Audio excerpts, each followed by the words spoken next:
Pretty amazing day. Oh, today's day 7, by the way. I'm trying to think about how to put into words how cool yesterday was. It was terrific. I can't even say how it was yesterday. It was the best perfect day we've had ever. It was nice to rest. We also met some other cool hikers. We did. They shared some good stuff with us. Good knowledge.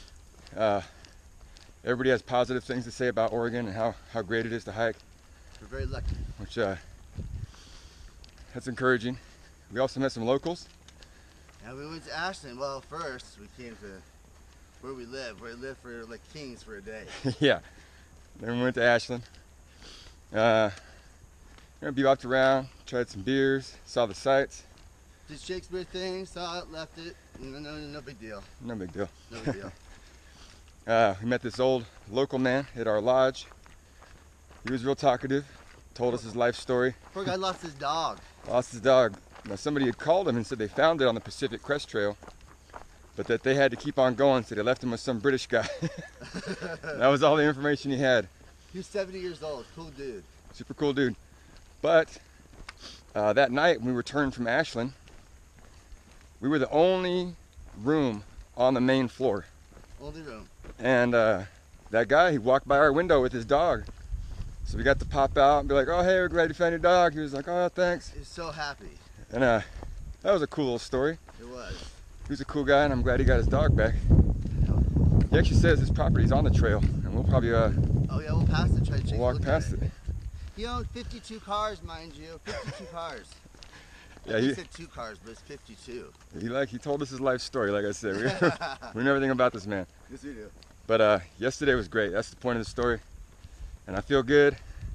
And one of those hikers we met said that he did 40 miles on this stretch that we're about to do.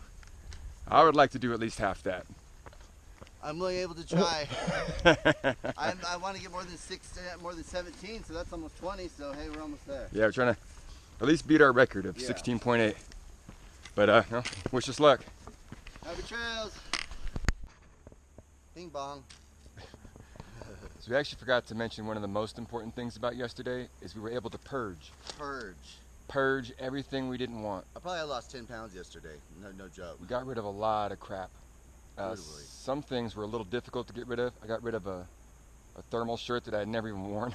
That's right. I think you got rid of a charger too, man. I threw a power bank. I threw 2 power banks away. I threw Nexus hair conditioning away. I did. That's really important to him. That's saying a lot. It was a lot of money down the drain. I threw it out. No need for that. We're feeling better already. You can tell the weight difference. 100%. And I got my Pack. my backpack to fit like a pro, man. I feel like a new man. So things are going well. That was a very important detail we forgot to mention last time. Positive. Adios. Adios. Boing, boing, boing, boing.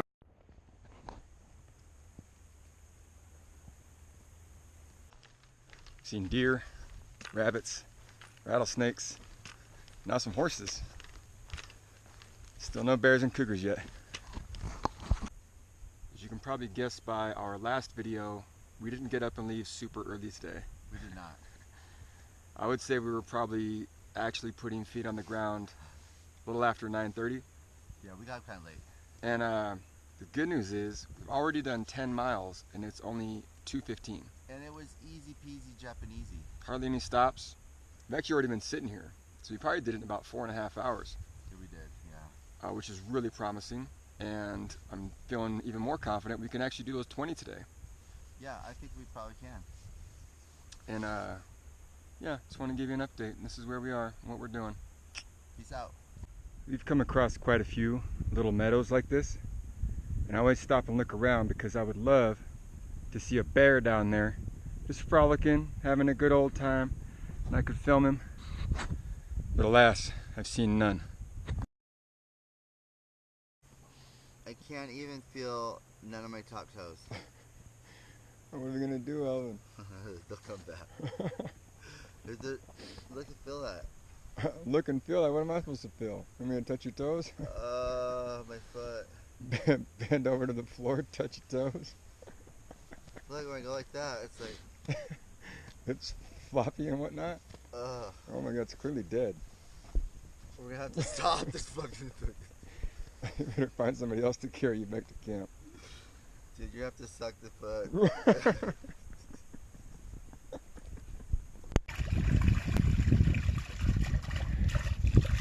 Elvin collecting his first water. I love water. How cute.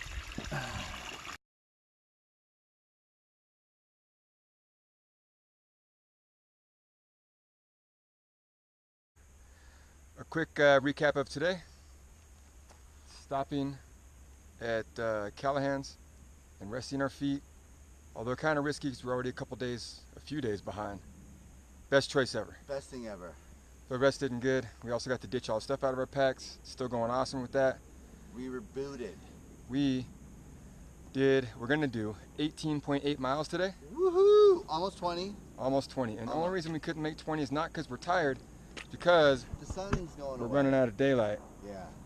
And that's just because we left at 9:30 instead of our usually 7:30 is kind of late. Yeah, we should leave earlier tomorrow. So I'm very confident going forward we can really get some good miles in, so that's Make awesome. some days up. Yeah. So point is, we're doing good. This is about a mile into our morning hike. See that guy's house over there on that bluff? That's we walked by him last night. And here's our view.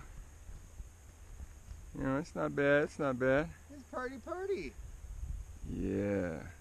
View was great right up until now.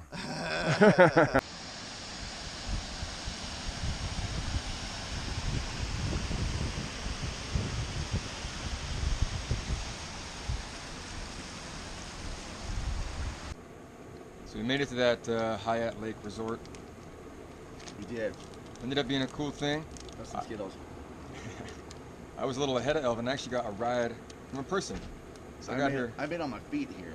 Yeah, I got here before him. Right place, right time, I guess. Food was good. Check View's this place kind of out. nice. I had a calzone, man. You had a calzone, man. Best calzone years. Hey, it was another good choice. We're gonna get back on trail pretty soon. Howdy ho. We're just now leaving that Hyatt Lake Resort. Nice little stay. And when it says resort, I thought it was gonna be all bougie and Just lay back. might not even let us in because we smell like bums. They had V8s there and jerky sticks. That means that it's laid back. It does. But we got stuck there because it was super cool people.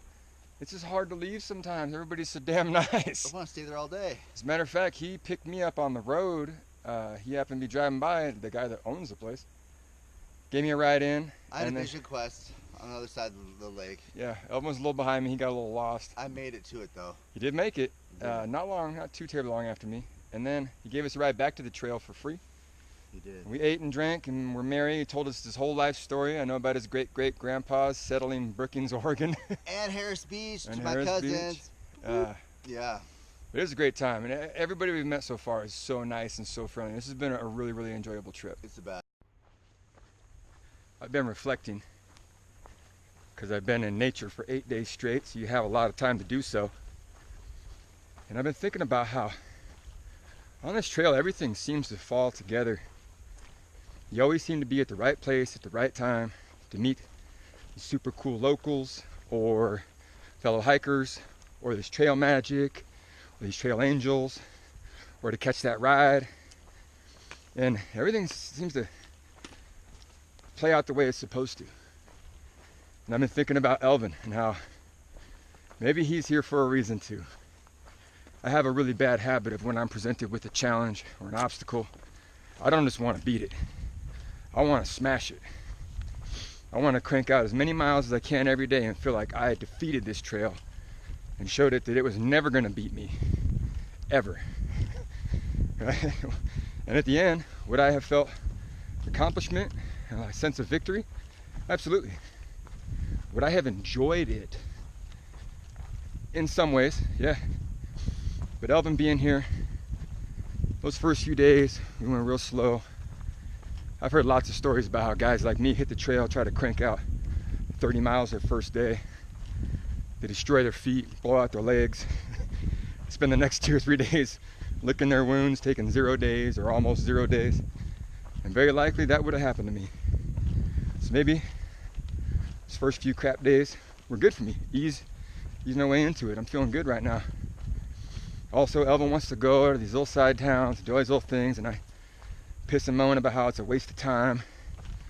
It's extra miles we don't need, we got shit to do. But you know what? We have a lot of fun. And we meet some really cool people, and it's all part of the experience. And I think maybe he's helping me be less of an asshole, and I'm helping him get a little tougher. And we're kind of starting to meet in the middle right now. We're putting in enough miles every day to make me happy, and also still taking the time to smell the flowers, you know? I've also been leaving Elvin behind a little bit. I used to stop for him at every cross trail to make sure he didn't get lost.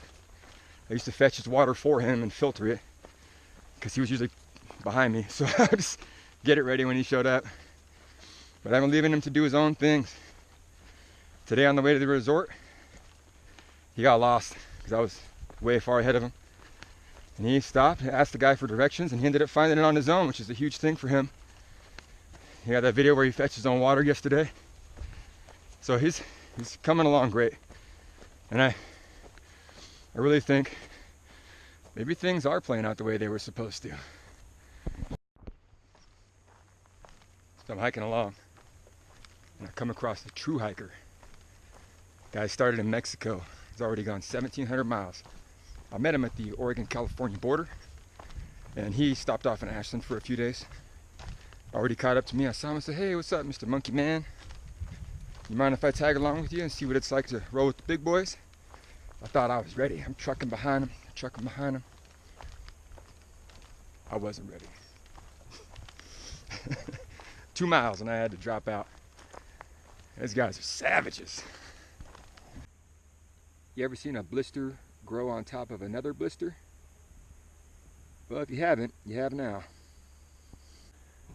So today we got 14.2 miles. I did a little more than that because I went on my own excursion, so I actually went more than 15. He took the roundabout way to the Hyatt Lake Resort. I did. But it was good though. Yeah. He found his way. That's the most important part. Yep. And even though it wasn't the most productive mile day, I think it was a good day. There was some serious thunder over and over and over. I started getting a little nervous. It was like chasing us, think that it was going to rain. You could even feel the temperature drop, so we camped real quick and put up our rain flies. And I prayed to the mighty Thor not to do it to us. And my prayers were answered, because no rain, no lightning, just that thunder over and over and over, and these dark clouds over us. We got a cool spot though. Now we got a nice little spot. I'm gonna do a roundabout. You can see this little meadow next to us, and then you can kind of see this little sunset behind us. Like amber vision up there. Yeah. So it was a good day. We are committed to getting up early tomorrow. I know we say that every day, but this time it's true. We're gonna get up early, and we are going to get in 22 miles to a place called... What is this place called? Fish Lake. Woo, girl. And Fish Lake has... Fish. Fish in it. Would you believe that? They also got coin-operated showers. So for $1.50, you get a 15-minute shower. And it's 22 miles, and then you actually got to turn off the trail for about 1.5 miles. But your fire's going. And then this is my ghetto little camp stove. It's amazing. $16. Runs on burnt wood. Chips. Wood chips, and then you Pine cones. That's our dinner right there. Bam.